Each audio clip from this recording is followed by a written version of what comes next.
So again welcome back to new vlog guys. ನಾವು last ವ್ಲಾಗಲ್ಲಿ ಹೇಳಿದ್ದೆ ಕೊರಗಜ್ಜ ಟೆಂಪಲ್ ಹೋಗ್ತಿದ್ದೀನಿ ಅಂತ. ಸೊ ಆಲ್ರೆಡಿ ಬಂದು ರೀಚ್ ಆಗಿದ್ವಿ. ಆಲ್ಮೋಸ್ಟ್ ನಾವು ರೀಚ್ ಆದಾಗಲೇ ಒಂದು 4 ಗಂಟೆ 4:15 ಆಗಿತ್ತು. ಸೊ ಅಲ್ಲಿಂದ ಪೂಜೆ ಮುಗಿಸಿ ನಾವು ಹೊರಡೋ ಅಷ್ಟೊತ್ತಿಗೆ 7 ಗಂಟೆ ಆಗಿಬಿಟ್ಟಿತ್ತು. ಇದು ಬಂದು ಧರ್ಮಸ್ಥಳದ ಹತ್ರ ಇರುವಂಥ ಕೊರಗಜ್ಜ ಟೆಂಪಲ್ಲು. ಸೊ ಇದು ಆದಿಸ್ಥಳ ಏನಲ್ಲ, ಇವರು ಇಲ್ಲಿ ಮಾಡ್ಕೊಂಡಿರೋದು. ಬಟ್ ಒಂದೇ ₹1 ಎಕ್ಸ್ಟ್ರಾ ಇಸ್ಕೊಳ್ಳಲ್ಲ ಗೊತ್ತಾ. ಇವರು ಏನು ದುಡ್ಡೇ ಇಸ್ಕೊಳ್ಳಲ್ಲ. ಅವ್ರು ಏನು ಪೂಜೆ ಮಾಡ್ತಾರೆ ಎಷ್ಟೊತ್ತರೆಗೂ ಮಾಡ್ತಾರೆ ಪೂಜೆನ, ಬಟ್ ₹1 ದುಡ್ಡು ಇಸ್ಕೊಳ್ಳಲ್ಲ. ಬಟ್ ಸತ್ಯ ಇದೆ ಅಲ್ಲಿ. ಸೊ ಗೈಸ್, ಕೊರಗಜ್ಜ ಟೆಂಪಲ್ ಮುಗಿಸ್ಕೊಂಡು ನಾವು ವಾಪಸ್ ಇವಾಗ ಕುಕ್ಕೆಗೆ ಹೊರಡ್ತಾ ಇದ್ದೀವಿ.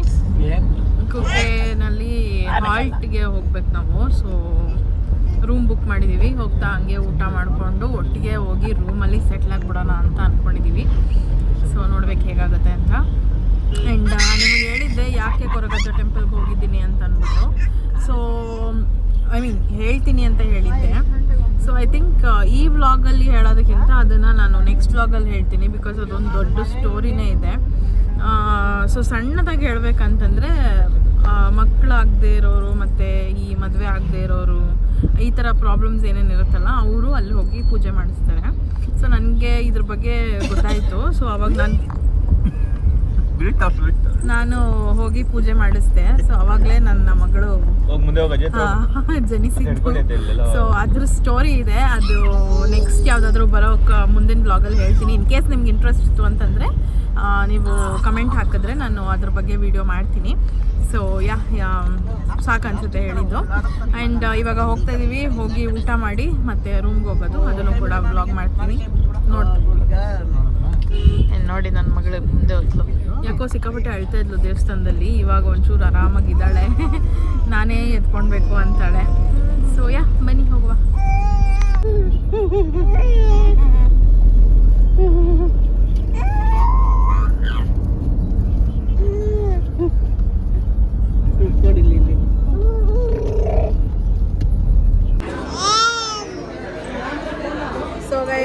ಬಂದಿದ್ದೀವಿ ಊಟ ಮಾಡೋಕ್ಕೆ ಅಂತ ಅಂದ್ಬಿಟ್ಟು.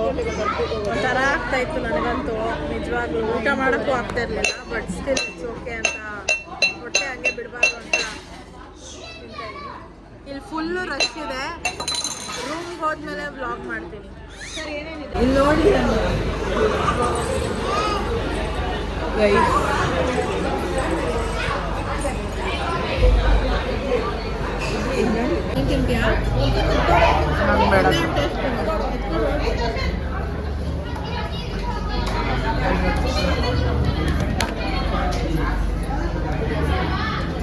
ಅದೇ ಸಾಂಬಾರು.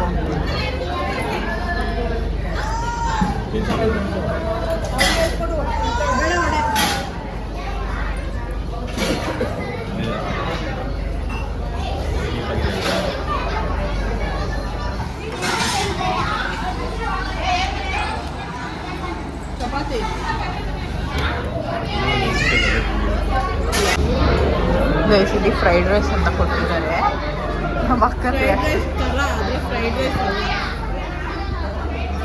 ಲಿಟ್ರಲಿ ಪೂರ ಆರೋಗ್ಯದ ಆಯ್ತಾ. ಯು ಗೈಸ್ ಕ್ಯಾನ್ ಸಿ ಇಲ್ಲಿ ವೈಟ್ ರೈಸ್ ಹಂಗೆ ಇದೆ. ನಿಜವಾಗ್ಲೂ ಚೆನ್ನಾಗಿಲ್ಲ ಗೈಸ್. ಹೇಳಿ ವಿಧಿಯಿಂದ ತಿಂತಾ ಇದ್ದೀವಿ, ಅದಂತೂ ನಿಜ. ಹೊಟ್ಟೆ ಹಸ್ದೋಗಿದೆ. ಅದು ತುಂಬುತ್ತೋ ಇಲ್ವೋ ಗೊತ್ತಿಲ್ಲ. ಬೇರೆ ಹೋಟ್ಲು ಎಲ್ಲೂ ಇಲ್ಲ.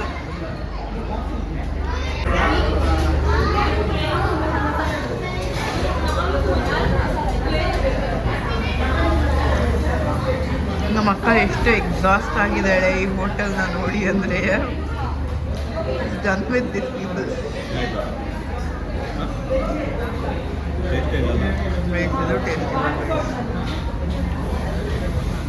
ಸೀರಿಯಸ್ ತುಂಬ ಬೇಜಾರಾಗ್ತಾ ಇದೆ. ಊಟ ಮಾತ್ರ ಒಂಚೂರು ಚೆನ್ನಾಗಿರಲಿಲ್ಲ. ನಿಜ ಏನೂ ಚೆನ್ನಾಗಿರಲಿಲ್ಲ. ನನಗಂತೂ ಇಷ್ಟನೇ ಆಗಲಿಲ್ಲ. ಅದು ಫೇಮಸ್ ಹೋಟ್ಲು ಇಲ್ಲಿ ಕುಕ್ಕೆನಲ್ಲಿ ಹೇಳ್ಬೇಕಂದ್ರೆ ಇದು ಒಂಚೂರು ಚೆನ್ನಾಗಿಲ್ಲ. ಸ್ಯಾಟಿಸ್ಫ್ಯಾಕ್ಷನ್ ಅನ್ನೋದೇ ಇಲ್ಲ. ಹೊಟ್ಟೆ ಎಲ್ಲ ಕೆಟ್ಟೋಯ್ತು ಒಂಥರ. ಸೊ ಅದಕ್ಕೆ ಗೋಲಿ ಸೋಡಾ ಕುಡಿಯೋಣ ಅಂತ ಅಂದ್ಕೊಂಡಿದ್ದೀವಿ. ನಮ್ಮ ಟೈಮ್ಗೆ ಗೋಲಿ ಸೋಡಾನು ಇಲ್ಲ, ಏನೂ ಇಲ್ಲ. ಐಸ್ ಕ್ರೀಮ್ ತಿಂತಾ ಇದ್ದೀವಿ. ಇದೇ ಗೊತ್ತಿಲ್ಲ.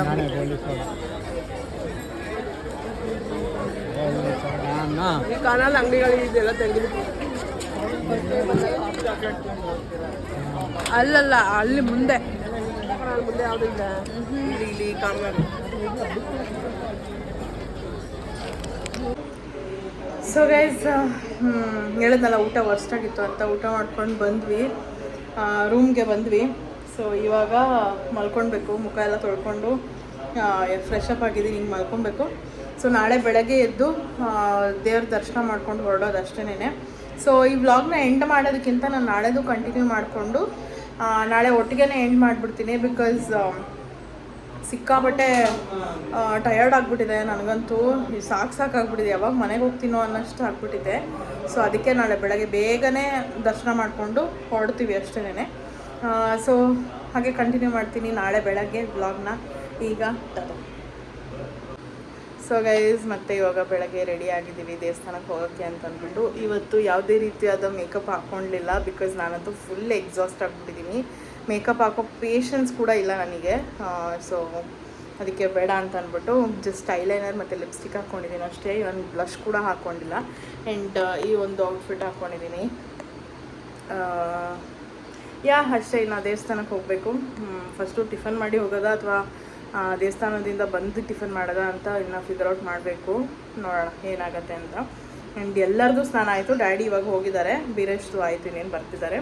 ನನ್ನ ಮಗಳದ್ದು ಆಗೋಯ್ತು, ಅವಳು ಬೇಗ ಎದ್ಬಿಟ್ಲು ಇವತ್ತು, ಅವಳದು ಆಗೋಯ್ತು. ಸೊ ದೇವಸ್ಥಾನಕ್ಕೆ ಹೋಗೋದಷ್ಟೇ, ಅದನ್ನು ಕೂಡ ತೋರಿಸ್ತೀನಿ ಬನ್ನಿ. ಬಂದ್ವಿ ದೇವಸ್ಥಾನಕ್ಕೆ. ಚಕ್ಲಿ ತಿಂತಾವಾ ನಾಯಿಗಳು? ನಮ್ಮ ಅಜ್ಜಿ ಆಗ್ತಾ ಇತ್ತು ತಿಂತ. ಫಾಗ್ ನೋಡಿ, ಅಲ್ಲಿ ಫಾಗ್. ಪವರ್ ಬ್ಯಾಂಕ್ ಹತ್ರ ಲಾಕ್ತಾರೆ, ಬ್ಯಾಗಲ್ಲ ಹಾಕ್ತಾರೆ. ಬೇಕಾದ್ರೆ ಪವರ್ ಬ್ಯಾಂಕ್ ಬೇಕಂದ್ರೆ ತಗೋಬೇಕು, ಲಾಭ ಇದೆಲ್ಲ ಆಗ್ತದೆ.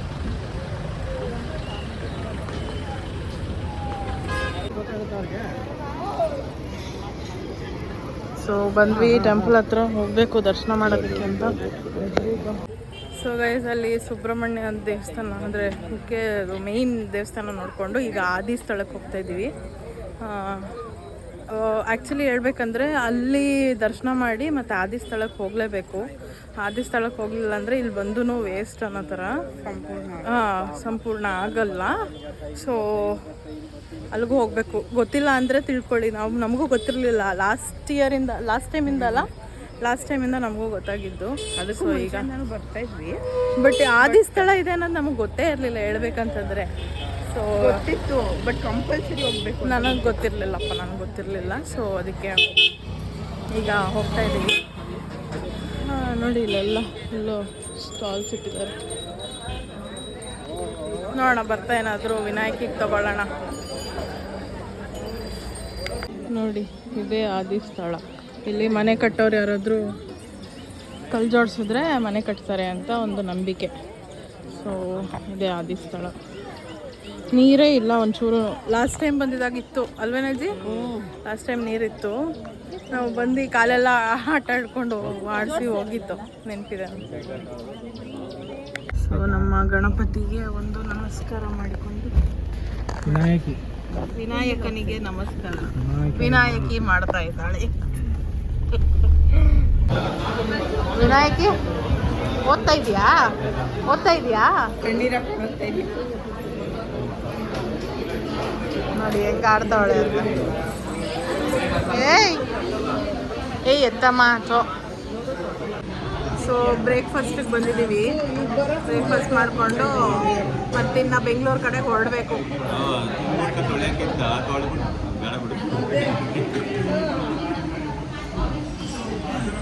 ಸೊ ಗೈಸ್ ಮಂಗ್ಳೂರು ಬಂದಿದೆ, ಒಂದೇ ಒಂದಿದೆ ಅಂತೆ. ನಾವು ಮಂಗ್ಳೂರಿಗೆ ಬಂದಿದ್ದೀವಿ. ಮತ್ತು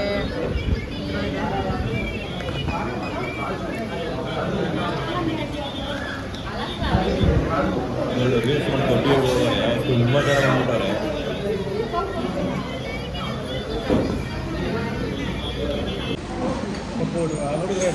ಬ್ರೇಕ್ಫಾಸ್ಟ್ ಕೂಡ ಒಂಚೂರು ಚೆನ್ನಾಗಿರಲಿಲ್ಲ.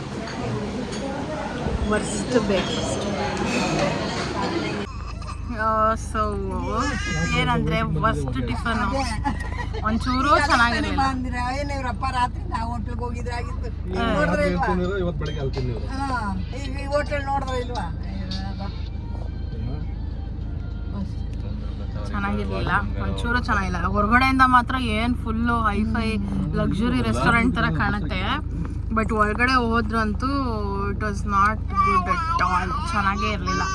ಕುಕ್ಕೇನಲ್ಲಂತೂ ಎಲ್ಲೂ ಊಟ ಚೆನ್ನಾಗಾಗಲಿಲ್ಲ ನಮಗೆ. ಉಡುಪಿನಪ್ಪ ಮಸ್ತ್ ಊಟ. ಸೊ ಇವಾಗ ಹೊರಡಬೇಕು. ಈಗ ರೂಮ್ಗೆ ಹೋಗಿ ಡ್ರೆಸ್ ಚೇಂಜ್ ಮಾಡಿಕೊಂಡು ಮತ್ತೆ ವಾಪಸ್ ಬೆಂಗಳೂರಿಗೆ ಹೊರಡೋದು ಅಷ್ಟೇನೆ. ಸೊ ಗೈಸ್, ಕುಕ್ಕೆಯಿಂದ ದರ್ಶನ ಮಾಡಿಕೊಂಡು ಹೊರಟಿದ್ದೀವಿ. ಈಗ ಡೈರೆಕ್ಟ್ ಮನೆಗೇನೆ. ಮಧ್ಯದಲ್ಲೆಲ್ಲಾದರೂ ಊಟಕ್ಕೆ ನಿಲ್ಲಿಸ್ಬೇಕು, ಒಳ್ಳೆ ಜಾಗದಲ್ಲಿ ನಿಲ್ಲಿಸ್ಬೇಕು. ಯಪ್ಪ ನಮಗಂತೂ ಬಾಯಿ ಕೆಟ್ಟೋಗ್ಬಿಟ್ಟೈತೆ. ಅಟ್ಲೀಸ್ಟ್ ಊಟನಾದರೂ ನೆಮ್ಮದಿಯಾಗಿ ಒಳ್ಳೆ ಜಾಗದಲ್ಲಿ ತಿನ್ನೋಣ ಅಂತ. ಸೊ ಹೊರಟಿದ್ದೀವಿ, ಹೋಗುವ. ಸೊ ಗೈಸ್, ಇಷ್ಟೊತ್ತು ನಿದ್ದೆ ಮಾಡಿ ಒಂದು ರೌಂಡು ಈಗ ಎದ್ದು ಊಟಕ್ಕೆ ಅಂತ ನಿಲ್ಸಿದ್ದೀವಿ. ಸೊ ಊಟಕ್ಕೆ ಇಲ್ಲಿ ಕುಣಿಗಲಲ್ಲಿ ಮುಗಿಬಂಡಿ ಅಂತ ಅಂದ್ಬಿಟ್ಟು ಒಂದು ರೆಸ್ಟೋರೆಂಟ್ ಇದೆ. ಸೊ ಅಲ್ಲಿಗೆ ಬಂದಿದ್ದೀವಿ. ಅದು ಆ ಥೀಮ್ ಎಷ್ಟು ಸಖತ್ತಾಗಿತ್ತು ಅಂದರೆ ತೋರಿಸ್ತೀನಿ ರೀ ಒಂದು ನಿಮಿಷ. ಬ್ಯಾಕ್ ಕ್ಯಾಮಲ್ಲಿ ಈಗ ಇಳಿತಾ ಇದ್ದೀವಿ. ಇನ್ನು ನೋಡಿ, ನನ್ನ ಮಗಳು ಫುಲ್ ಆ್ಯಕ್ಟಿವ್ ಆಗ್ಬಿಟ್ಟು ಅವಳು ನಿದ್ದೆ ಮಾಡಿ ಬಿಟ್ಟು ಕುಣಿಗಲ್ಲು. ಸೊ ಒಳಗೆ ಹೋಗಿ ಟೇಸ್ಟ್ ನೋಡುವ. ರೇಟಿಂಗ್ ಚೆನ್ನಾಗಿದೆ, ನಾವು ಟೇಸ್ಟ್ ಮಾಡಿ ಹೇಳ್ತೀವಿ ಹೆಂಗಿದೆ ಅಂತ. ಮುಗಿಬಂಡಿ ಫುಲ್ ಸ್ಟೇಷನ್ ನೋಡಿ. ಒಳಗೇನು ಒಳಗೆ ಎಲ್ಲಾದರೂ ಓಕೆ.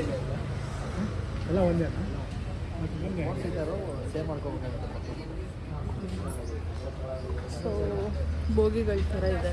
ಒಳಗೆ ಹೋಗೋಣ ಅಂತ ಅಲ್ಲೇ ಹೋಗೋಣ ಅನ್ಸುತ್ತೆ.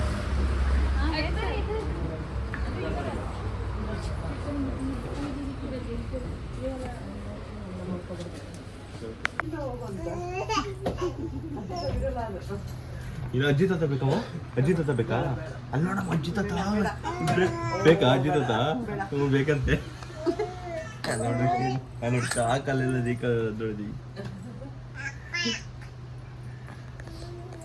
ಅಜ್ಜಿ ಹತ್ರ ಹೋಗ್ತೀಯಾ? ಅಲ್ಲೂ ಅಜ್ಜಿ ಅಜ್ಜಿ ಅಜ್ಜಿ ಹತ್ರ ಹೋಗ್ಬೇಕಾ? ಅಜ್ಜಿ ತಾತ ಬೇಕಾ? ಏನಲ್ಲಿ ಮೇಲೆಲ್ಲ ಬೇಡ, ಅದೆಲ್ಲ ಹೊಡೆದಾಕ್ ಕೊಡ್ತೇವೆ. ಮತ್ತೆ ಡೀಪ್ ಅನಾಲಿಸಿಸ್ ಮಾಡ್ತಾ ಇದ್ದಾರೆ. ಇಲ್ಲ ಅದಕ್ಕೆ ಮ್ಯಾಮ್, ನಿಮ್ಮ ಅನಾಲಿಸಿಸ್ ಹೇಳಿ ಮ್ಯಾಮ್. ಸ್ವಲ್ಪ ಇಂಟರ್ಪ್ರಿಟೇಷನ್ ಕೊಡಿ ಆ ಅನಾಲಿಸಿಸ್ ಬಗ್ಗೆ.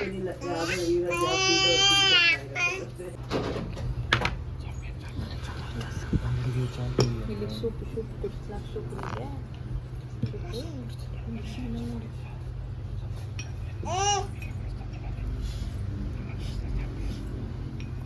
ನೀನು ಈ ಕಡೆ ಬಂದ್ಬಿಟ್ಟಿದ್ರೆ ಚೆನ್ನಾಗಿರ್ತಿತ್ತು. ನಾನು ಒಳಗೆ ತಿನ್ಸಕ್ಕೆ ಸರಿ ಆಗುತ್ತೆ. ಬಾ.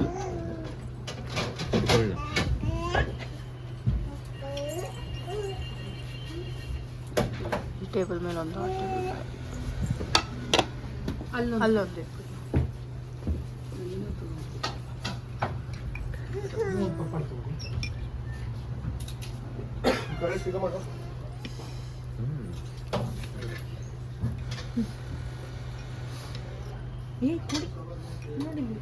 ಖಾರ ಐತೆ ಅನ್ಸುತ್ತೆ. ನಿನ್ನ ಟೇಸ್ಟ್ ನೋಡೋಕ್ಕಿತ್ತು.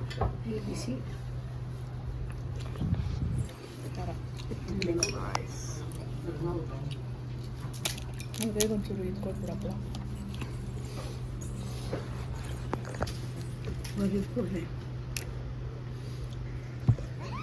ಟೊಮೆಟೊ ತಗೋ, ಹಪ್ಪಳ ತಗೋ.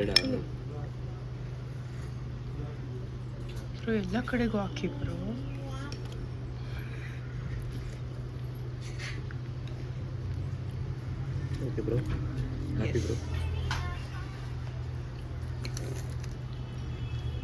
ಹೇಗಿದೆ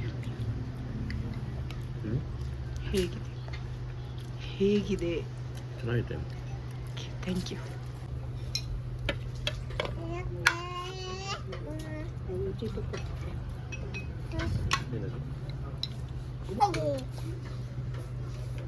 ಅಲ್ಲಿ ಕೊಡ್ತೀನಿ ಇದು.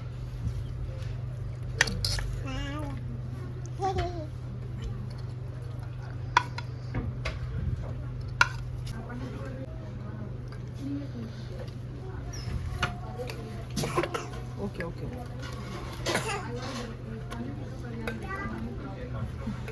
ಸಾಕು. ಎಷ್ಟು ಇಲ್ಲೊಂಚೂರು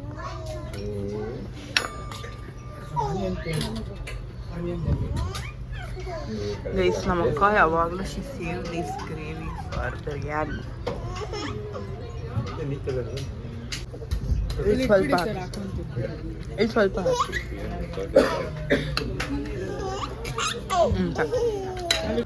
ಸೊ ಗೈಸ್, ಊಟ ಎಲ್ಲ ಆಯಿತು. ಆ್ಯಕ್ಚುಲಿ ಚೆನ್ನಾಗಿತ್ತು ಊಟ, ಬಟ್ ಏನಂದರೆ ಹೆವಿ ಆಗಿಬಿಡ್ತು. ಸ್ವಲ್ಪ ಕ್ವಾಂಟಿಟಿನೂ ಜಾಸ್ತಿನೇ ಇತ್ತು, ಬಟ್ ಚೆನ್ನಾಗೂ ಇತ್ತು. ಟೇಸ್ಟ್ ಸಕ್ಕದಾಗಿತ್ತು. ಕ್ವಾಂಟಿಟಿ ಮಾತ್ರ ಜಾಸ್ತಿ ಆಯಿತು, ಹೊಟ್ಟೆ ಫುಲ್ ಆಗಿಬಿಟ್ಟೈತಿ. ನೋಡಿ, ಅದು ಒಂದು ವ್ಯೂ ಅಲ್ಲ, ಆ್ಯಂಬಿಯನ್ಸ್ ನೋಡಿ. ಆ್ಯಂಬಿಯನ್ಸ್ ಏನು ಸಕ್ಕದಾಗಿದೆ ಅಂತ. ಇದು ಟ್ರೈನ್ ಥೀಮಲ್ಲಿ ಇರೋದು. ಸೊ ಗೈಸ್, ಮನೆ ರೀಚ್ ಆದ್ವಿ, ಆಗ್ಲೇ ಬಂದ್ವಿ. ಬಟ್ ಇನ್ನು ಇವಾಗ ವೀಡಿಯೋ ಮಾಡ್ತೀನಿ, ಸೆಗ್ರಿಗೇಟ್ ಮಾಡ್ತಾ ಇದ್ದೀವಿ ಎಲ್ಲನೂ. ನೀವು ನೋಡಿಬಿಟ್ರೆ ಶಾಕ್ ಆಗಿಬಿಡ್ತೀರ ಎಷ್ಟು ಬಟ್ಟೆ ಇದ್ದಾವೆ ಅಂತ. ನೋಡಿ, 0.5. ಓಹೋ ಹೋ ಹೋ ಹೋ, ಇಷ್ಟೊಂದು ಬಟ್ಟೆ. ಇದು ಮಿಷಿನ್ಗೆ ಹಾಕೋದು, ಅಲ್ಲಿರೋದು ಕೈಯಲ್ಲಿ ಒಗೆಯೋದು. ಮಿಷಿನ್ಗೆ ಇವಾಗ ಒಂದು ರೌಂಡ್ ಹಾಕಿದ್ದಾರೆ. ಇದೆಲ್ಲ ಒಗೆಯೋ ಬಟ್ಟೆಗಳು. ಈ ಟ್ರಿಪ್ಗೆ ಹೋಗೋದು ಸಾಕು, ಈ ಥರ ಬಟ್ಟೆಗಳು ಒಗೆಯೋದು ಸಾಕು. ಯಪ್ಪ, ಇನ್ಮೇಲಂತೂ ನನ್ನ ಮಗಳನ್ನ ಕರ್ಕೊಂಡು ಆಗೋದೇ ಹೇಳಪ್ಪ. ಅವಳೊಂಚೂರು ದೊಡ್ಡೋಳಾಗಬೇಕು, ಅವಳೇ ಓಡಾಡಂಗೆ ತಿನ್ನಂಗೆ ಆದಾಗ ಕರ್ಕೊಂಡೋದ್ರೆ ಬೆಸ್ಟ್ ಅಂತ ನನಗನ್ಸುತ್ತೆ. ನೋಡಿ, ಇವಾಗ ಬಂದು ತಿನ್ನಿಸ್ದೆ, ಸ್ವಲ್ಪ ತಿಂದ್ಲು, ಆಟ ಆಡ್ತೀವಳ ಆರಾಮಾಗಿ. ಸೊ ನಾನು ಸ್ವಲ್ಪ ಹೊತ್ತು ರೆಸ್ಟ್ ಮಾಡಿ ಮತ್ತೆ ಸಿಗ್ತೀನಿ ನೆಕ್ಸ್ಟ್ ವ್ಲಾಗಲ್ಲಿ. ಸೊ ಈ ವ್ಲಾಗ್ನ ಇಲ್ಲಿಗೆ ಏನು ಮಾಡ್ತೀನಿ. ಐ ಹೋಪ್ ನಿಮ್ಮೆಲ್ಲರಿಗೂ ಈ ವಿಡಿಯೋ ಇಷ್ಟ ಆಗಿದೆ ಅಂತ. ಇಷ್ಟ ಆಗಿದೆ ಲೈಕ್ ಮಾಡಿ, ಶೇರ್ ಮಾಡಿ, ಕಮೆಂಟ್ ಮಾಡಿ ಆ್ಯಂಡ್ ಸಬ್ಸ್ಕ್ರೈಬ್ ಮಾಡ್ಕೊಳ್ಳಿ. ಬೆಲ್ಲೈಕನ್ನ ಕ್ಲಿಕ್ ಮಾಡಿ, ಸೊ ದಟ್ ನನ್ನೆಲ್ಲ ವಿಡಿಯೋಸ್ ನಿಮಗೆ ಫಸ್ಟ್ ಬರುತ್ತೆ ಅಂತ ಹೇಳ್ತಾ thank you so much for watching. And ಈ ಒಂದು ಟ್ರಿಪ್ಪಿನ ವ್ಲಾಗ್ ಹೇಗಿತ್ತು, ಹೇಗೆ ಅನ್ನಿಸ್ತು, ನಿಮಗೆ ಇಷ್ಟ ಆಯಿತಾ, ಏನು ಆಯಿತಾ ಅಂತ ನನಗೆ ಕಮೆಂಟಲ್ಲಿ ತಿಳಿಸಿ. ಓಕೆ, ಬಾಯ್. ಸೊ ಗೈಸ್, ಏನಂದರೆ ನನಗೆ ಇವಾಗ ವಿಷಯ ಗೊತ್ತಾಗಿದೆ. ನನ್ನ ತಂಗಿ ಹೇಳಿದ್ದು ನನಗೆ ಇನ್ನೂ ಒಂದು ಗಂಡು ಮಗು ಆಗಲಿ, ಸೆಕೆಂಡ್ ಒಂದು ಗಂಡು ಮಗು ಆಗಲಿ ಅಂತ ಅಂದ್ಬಿಟ್ಟು ಕೊರಗಜ್ಜ ಹತ್ರ ಹರಕೆ ಹೊತ್ಕೊಂಡಿದ್ದಾರಂತೆ ನಮ್ಮ ಅಜ್ಜಿ. ಏನು ಹೇಳ್ಬೇಕು ಇವ್ರಿಗೆ, ನನಗೆ ನಿಜ ಅರ್ಥನೇ ಆಗ್ತಿಲ್ಲ. ಇರೋ ಹಲೋ, ನೀನು ಏನೋ ವಿಷಯ ಹೇಳೋದು ವಿನೋದ ನನಗೆ, ಅದು ನಿಜನಾ? ಕೊರಗಜ್ಜ ದೇವಸ್ಥಾನದಲ್ಲಿ ಇನ್ನೊಂದು ಗಂಡು ಮಗು ಆಗ್ಲಿ ಅಂತ ಅರ್ಕೆ ಹೊತ್ಕೊಂಡ. ಅದು ನನಗೆ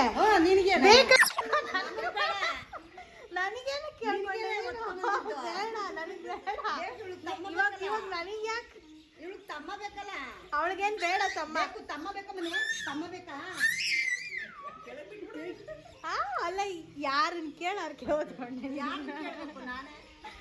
ನೋಡಿ. ಎಂತ ಮಾತು ಹೇಳ್ತಾ ಇದ್ದೆ ನೋಡು. ಅಲ್ಲ, ನನಗೆ ಹೇಳ್ದ ನೀನು? ಇಲ್ಲ, ಮತ್ತೆ ನಾನೇ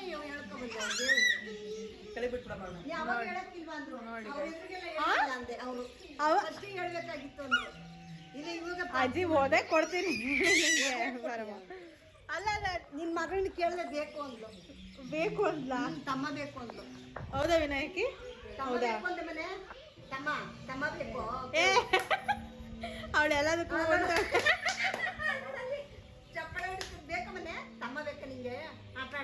ಓದೇ ಕೊಡ್ತೀನಿ.